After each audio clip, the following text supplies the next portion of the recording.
মানুষই নয়, অবশ্যই কুকুরও। চন্দ্রনাথ পাহাড় জয় করলাম, আমরা দেখতে পাচ্ছি। অবশেষে আমরা চন্দ্রনাথ পাহাড়ে। এই মুহূর্তে আপনারা কিছু ভিউ দেখবেন এবং কিছু ইনফরমেশন পাবেন।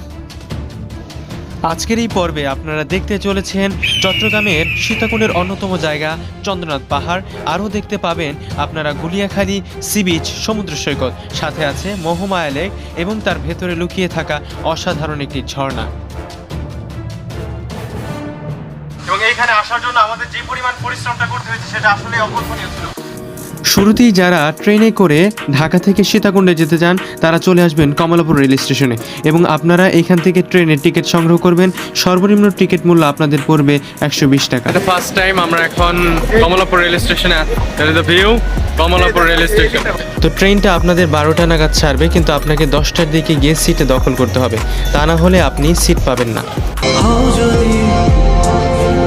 ওই নীল আকাশ, আমি মেঘ হব আকাশে, হও যদি অথই সাগর। আমরা সিএনজিতে করে চন্দ্রনাথ পাহাড়ে চলে আসলাম। এখন আমরা চন্দ্রনাথ পাহাড়টা এনজয় করব। কেমন লাগতেছে? অনেক ভালো লাগতেছে। আমাদের সামনে যে বিশাল একটা পাহাড়, ওই যে পাহাড়। চন্দ্রনাথে ওঠার জন্য এখান থেকে একটা লাঠি কিনে নেবেন। লাঠির দাম 40 টাকা। আপনারা ব্যাগ রাখবেন, ব্যাগের টাকা নেবে 20 টাকা। আমরা অলরেডি চন্দ্রনাথ পাহাড়ের উদ্দেশ্যে রওনা দিয়ে দিলাম। আমরা এখন ঢুকছি চন্দ্রনাথ পাহাড়। প্রথম যে রাস্তাটা, শুরুতে এই দুটো রাস্তা পড়বে। এই হচ্ছে দুইটা রাস্তা। এই রাস্তা দিয়ে আমরা নামবো, এই রাস্তায় আমরা যাবো। সো লেটস গো, যাওয়া যাক। আমার হাতে আছে লাঠি।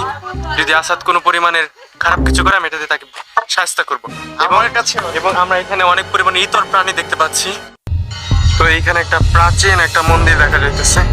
এটা প্রচুর পুরনো ছিল, ওইখানে কোনো পরিমাণের পূজা হয় না। দেখুন আছে একটা সুন্দর প্রকৃতির মধ্যে এসেছে। ওই যে দেখুন বিশাল একটা পাহাড় দেখা যাইতেছে, বিশাল একটা পাহাড় আমার এই যে হাত বরাবর।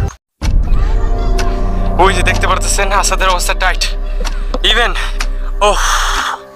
আমার অবস্থা খারাপ হয়ে গেছে।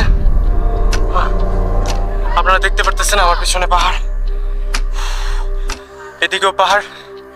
অনেকটা পথ বাইরে। ভূমি থেকে প্রায় 120 ফুট উপরে আপনাকে ভেবে প্রায় হেঁটে উঠতে হবে। 1.5 ঘন্টার মতো সময় লাগবে। Just wow. View. Wow. So beautiful. So elegant. Just looking like a fog. এই যে আমাদের পা, এই যে দেখেন গর্ত। ওই যে দেখেন সিঁড়ি দুই পাশে গর্ত। Be careful. নিজের জন্য কেয়ারফুল। এখান থেকে জাস্ট ভিউটা দেখেন, পুরো শহরটা দেখা যাইতেছে। পুরো শহর একদম অনেক কষ্ট।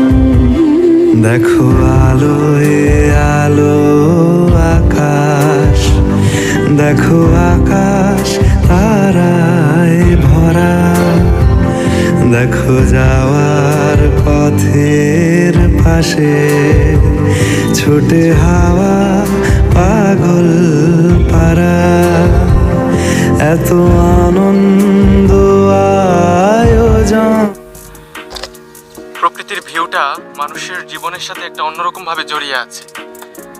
এটা কতটা যে আপন সেটা ভাবা বাহির। যেমন এই ভিউগুলো, সৌন্দর্যগুলো আপনি কোথাও পাবেন না।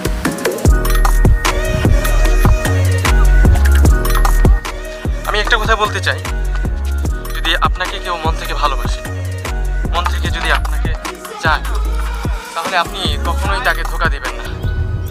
এখানে চন্দ্রনাথ পাহাড় জয়ের জন্য আপনার দুটো মন্দির পাবেন। প্রথম স্টেপের মন্দিরটা ওই যেটা আমরা অলরেডি ছেড়ে আসছি, আর দ্বিতীয় আমরা উঠতেছি। চন্দ্রনাথ পাহাড়ের সব থেকে উঁচায় ওঠার পর আপনি দেখতে পারবেন সনাতন ধর্মের একটি মন্দির রয়েছে। চন্দ্রনাথ পাহাড়টি হচ্ছে বাংলাদেশের সব থেকে উঁচা পাহাড়, যেটার উপরে উঠে আপনি সারা চট্টগ্রাম শহরটাকে উপভোগ করতে পারবেন। প্রকৃতির যেন অপরূপ সৌন্দর্য আপনাকে ঘিরে রেখেছে। শুধু মানুষই নয়, অবশ্যই কুকুরও। চন্দ্রনাথ পাহাড় জয় করলাম, আমরা দেখতে পাচ্ছি। কুকুরও প্রকৃতিকে ভালোবাসে, শুধু মানুষই বুঝবে না। হাই। আর এই যে এদিকে দুইটার পানি বসে আছে। ও হইলো পক্ষিণী, দিস ইজ স্মার্ট পক্ষিণী, আপনারা চিনে রাখুন।